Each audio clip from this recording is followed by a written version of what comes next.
Lazăr Comănescu, Secretary General, Organization of the Black Sea Economic Cooperation.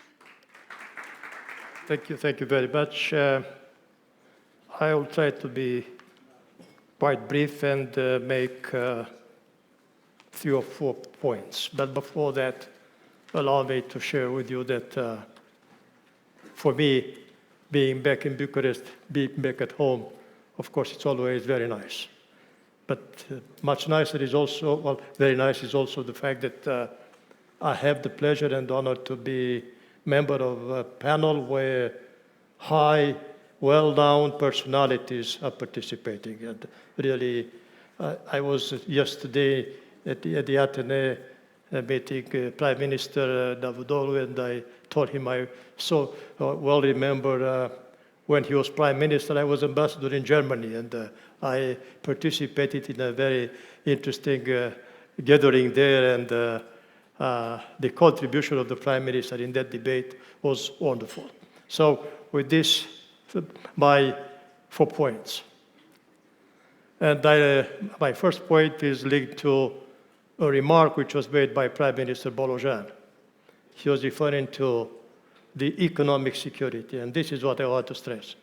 Of course, it's understandable that under the current circumstances, when discussion takes place on security,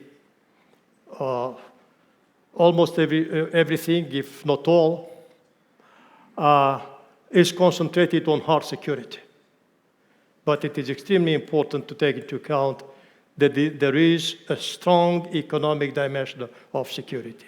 And especially when we are thinking and acting to get security on long term, the basis for that is economic security, which in its turn derives from economic cooperation among actors, states or non-states. My first point, under the current circumstances, when we see a lot of disruptions, I think that the role of the regional cooperation is becoming even more important, because it may be perhaps only as a transition period towards a new international order. And so regionally, countries, actors can get together and find ways to, through their cooperation, to mitigate at least effects which we are crossing now. And I allow myself to say that, and I'm proud to be able to say that the organization I am representing here, the Organization for Cooperation in the Black Sea region, is exactly for that. And despite the very serious challenges, especially since 2022, February 2022, this organization managed to survive, and it's more than that, even make advancements, take important decisions. I will come back later on perhaps on that. My third point, speaking about regional cooperation, and I was referring to my organization. We have to, but at the same time, we know, and in our region, there are several regional organizations. We have the Central European Initiative. We have the Southeastern Europe Cooperation Process. We have the 3SI, the 3 Seas initiatives. I feel the need to stress that there is need of correlation and coordination among these countries. Minister Avramopoulos was referring to connectivity. Look, CEI has among the priorities developing connectivity in Central Europe and Eastern Europe. Black Sea Economic Cooperation Organization has connectivity among its top priorities. So is it with the 3SI, 3 Seas initiative. Well, but I think that there is room there, rather than moving in parallel, to get together and to see how to better coordinate.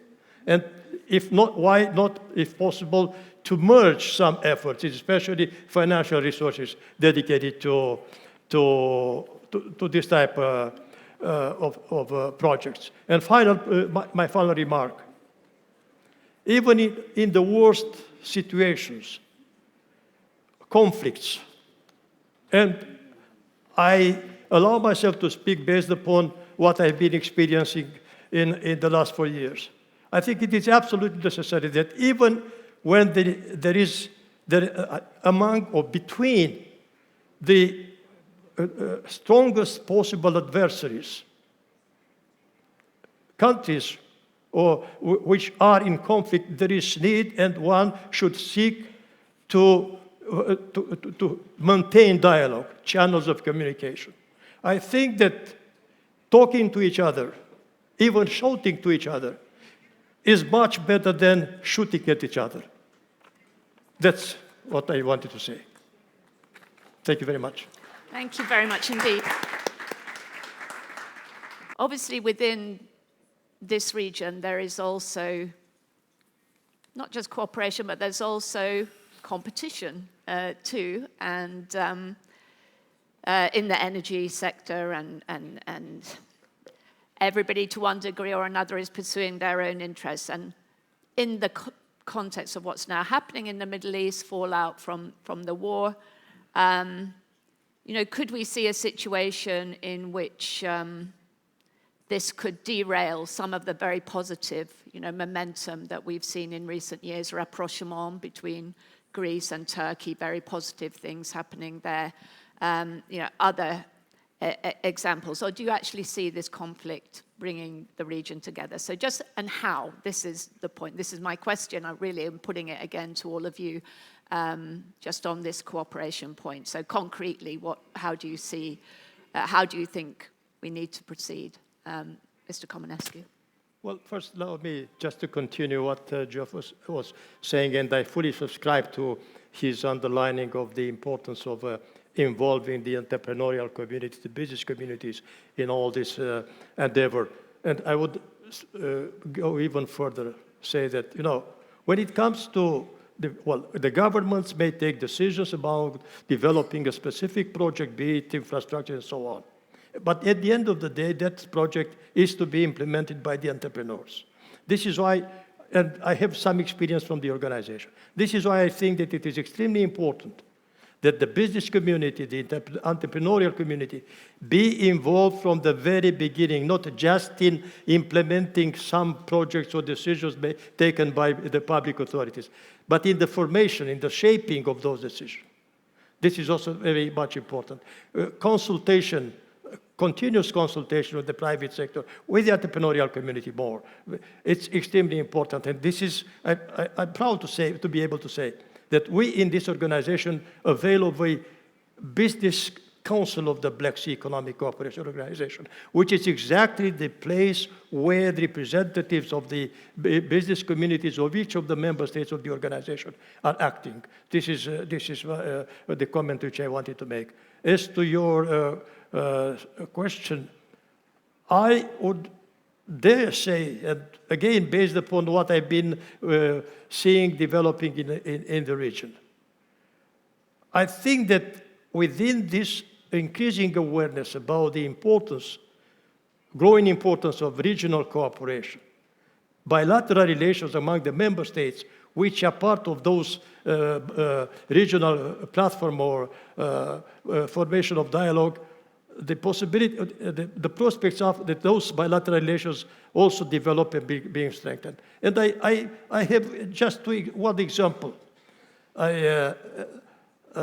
It was in February, I think, this year, yes, when consultations were taking place bilateral consultation between Turkey and Greece, and they together adopted, the ministers responsible for European affairs, they adopted a message, a declaration stating the importance of strengthening the regional cooperation, participation of the EU in that regional cooperation, and the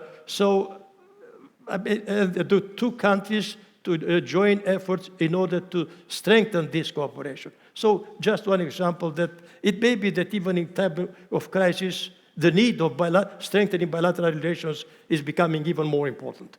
Okay, thank you, Dimitri.